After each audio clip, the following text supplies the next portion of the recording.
जय श्री राम जी की। श्री रामचरितमानस पाठ और भगवान श्री राम के नाम का जप, ये दोनों ऐसी महाशक्तियाँ हैं जो कि हमारे जीवन में तुरंत और तुरंत सकारात्मक बदलाव लाने में पूर्ण सक्षम हैं। लेकिन उस बदलाव को लाने से पहले हमारे मन में कुछ पाने की इच्छा तो हो, और इच्छा कब होगी?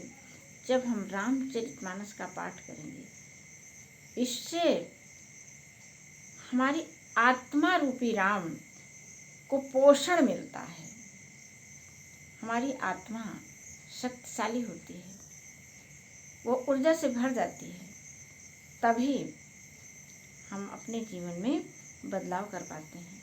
अन्यथा जब हमारे आत्मा को कुविचार और कुसंस्कारों के बादल ढके रहते हैं, तो फिर वह आत्मा भी हमारी निस्तेज हो जाती है।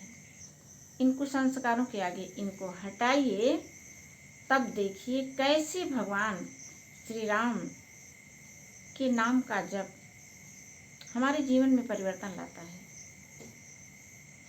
और चलिए हम आज पढ़ते हैं श्री रामचरितमानस, और उसमें भी यह उस समय का प्रसंग है, जनकपुर का, जब भगवान श्री राम अपने छोटे भाई लक्ष्मण सहित विश्वामित्र जी के साथ जनकपुर पहुंच चुके हैं। और वहां पर देखिए सारे नगर में टहलने गए हैं, तो नगर के नर नारी इनके बारे में क्या चर्चा कर रहे हैं। और यह चर्चा मात्र हमारे मनोरंजन का विषय नहीं है, ये हमारे आध्यात्मिक रूपांतरण का विषय है। इससे हमें मनोरंजन नहीं करना है।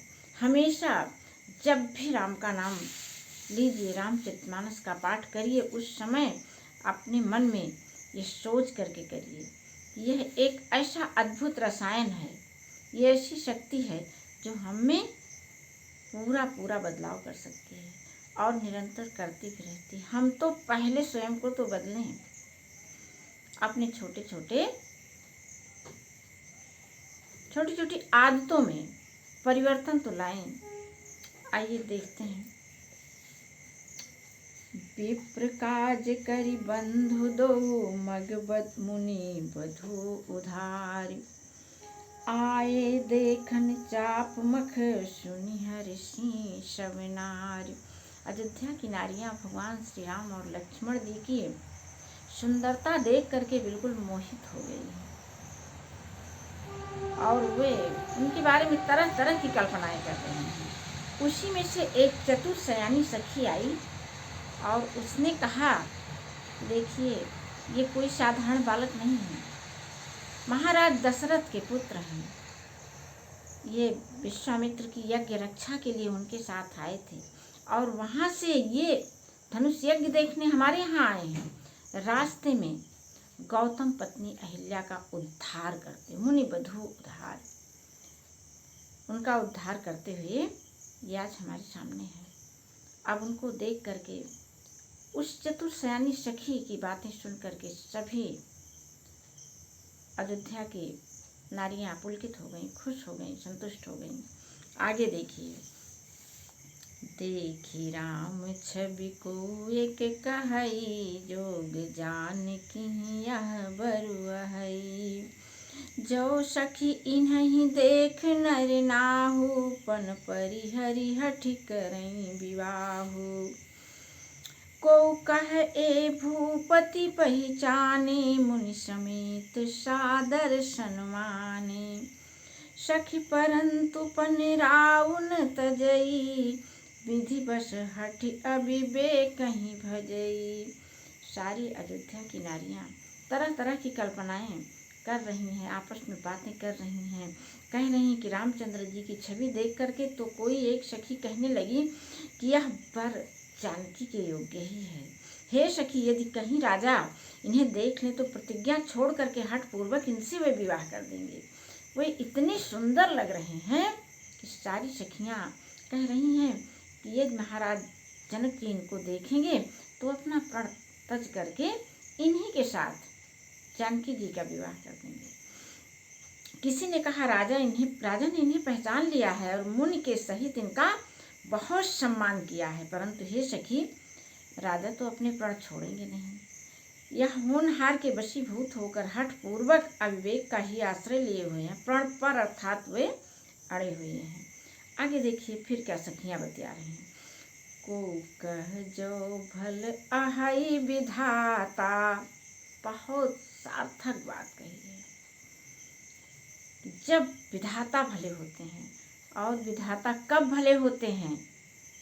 जब हम अपने मन में प्रेम, सेवा और सहयोग की भावना विधाता की सृष्टि के प्रति मन को भरे रहते हैं, विधाता पर विश्वास किए रहते हैं, तब वे भी भले रहते हैं। फिर क्या कह रही है सखी, जो को कह जो भल अहै विधाता, सब कह सुनिय उचित फलदाता, तो जान की मिली बर एहू, नाहिन आली इहाँ संदेहू। एकदम कितनी अच्छी बात कह रही है सखी कि कोई कहती है कि विधाता भले हैं और सुना जाता है कि वे सबको उचित फल देते हैं, तो जानकी जी को यही वर मिलेगा हे सखी, इसमें संदेह नहीं है। देखिए, सबसे पहले अपने मन के संदेह को निकाल दीजिए। पहला संदेश इस आज के पाठ से हमको मिल रहा है कि हमारे मन में तो न जाने कहाँ कहाँ के संदेह भरे। नहीं, ऐसा तो नहीं हो सकता। हम लोग लड़ाई लड़ने से पहले ही हारे बैठे हुए रहते हैं। तो देखिए वो सखी कह क्या रही है कि तो जानकी मिलहि बरेहू, नाही न आल इहाँ संदेहू। सारे संदेहों को मिटा दे रही है वो सखी, एकदम स्पष्ट कह रही है कि यही वर जानकी को मिलेगा। आप भी अपनी इच्छा के लिए कुछ मांगिए तो प्रभु श्री राम से, वे तो यूं वरदान की मुद्रा में हम सबको सब कुछ देने के लिए खड़े हैं। जो विधि बस अस बनय संजोगु, तो कृत कृत्य होई सब लोगु। सखी हमरे आरती अति ताते, कबहू के ए आवहीं यही नाते। देखिए कितना प्रेम से विह्वल सखियां हो गई हैं। कह क्या रही हैं कि जो विधि बस अस बने संजोगु, तो कृत कृत्य होई सब लोगु। ऐसा संजोग बन जाता है तो हम सारे जनकपुरवासी कृतकृत्य हो जाएंगे, अहो भाग्य मेरा हो जाएगा, हम सभी लोग धन्य हो जाएंगे। जिस दिन हम सबके मन में धन्यता का भाव आ जाता है, ईश्वर के प्रति आभार का भाव आ जाता है, उस समय हमारा मन गदगद होने लगता है और उसी पल खुशियों से भर जाता है। फिर क्या कह रही है सखी, सखी हमरे आरती अति ताते, कबहू के ए आवहीं यही नाते। हे सखी, मेरे तो इसी से इतनी आतुरता हो रही है कि जब सीता जी का विवाह इनके साथ हो जाएगा तो ये अवश्य जनकपुर कभी न कभी तो आएंगे ही। जब आएंगे तो इनका दर्शन हमको अवश्य ही मिलेगा। कितनी दूर की बातें, कितनी प्रेम भरी बातें सखियां कह रही हैं। ऐसी बातें हम सबको भी अपने मन में औरों के प्रति इतना ही प्रेम, स्नेह और सम्मान भर लीजिए। देखिए हर व्यक्ति बस सिर्फ और सिर्फ राम ही हो जाता है हमारे लिए। एक बदलाव आप करके तो देखिए अपने जीवन में।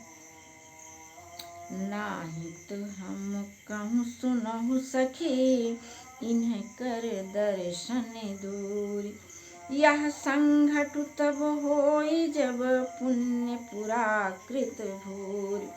नहीं तो यदि यह विवाह न हुआ तो सुनो, हमको तो इनके दर्शन दुर्लभ हैं। यह संजोग तभी हो सकता है जब हमारे पूर्व जन्मों के पुण्य हों। देखिए ये हम जो आज इतने सुखी संपन्न हैं, ये आज का नहीं है, ये तो पूर्व जन्म का है जो हमको इतना सुख मिला हुआ है और इस सुख का उपभोग हम नहीं कर पा रहे हैं।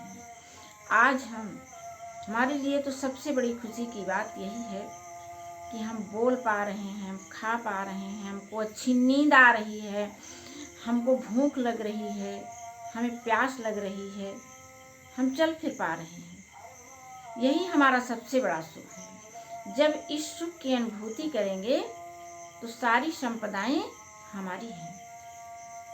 और जब हम इतने सुख के बाद भी दिनहीन बने रहते हैं तो संपदाएं कहती हैं चलो छोड़ो ये घर, यहाँ से हम चले चलते हैं।